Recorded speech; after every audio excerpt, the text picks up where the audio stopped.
bakit hindi na nararapat na sabihin ng salitang RIP ang mga kaanib? Sa loob ng Iglesia ni Kristo, ang patay ay wala ng anumang bahagi pa sa ginagawa ng mga buhay sapagkat nalalaman ng mga buhay na sila'y mga mamatay.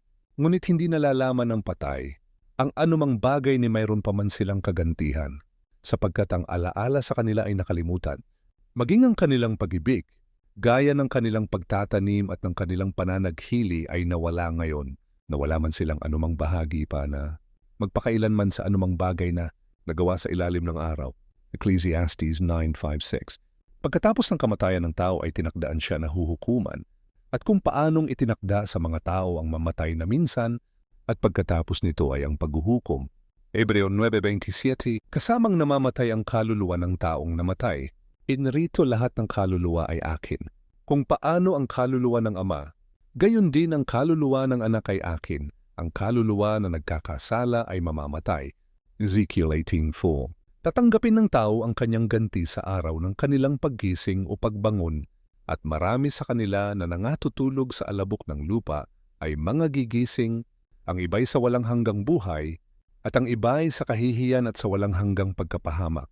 Daniel 12:2. Ang araw ng pagbangon mula sa pagkakahimlay sa alabok ng lupa ay sa araw na mawala ang langit. Gayon ang tao ay nabubuwal at hindi na bumabangon hanggang sa ang langit ay mawala. Sila'y hindi magsisibangon ni mga gigising man sa kanilang pagkakatulog. Job 14:12.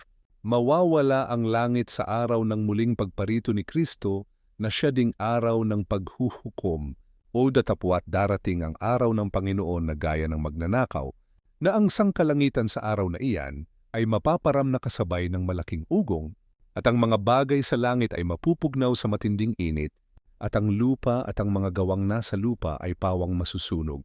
2 Pedro 3:10. Ang phrase na rest in peace mula sa salitang Latin na requiescat in pace ay natagpo ang ginagamit ng relihiyong kinagisna ng marami, ang Iglesia Katolika at ng iba pang mga sektang protestante tulad ng Lutheran, Anglican at Methodist.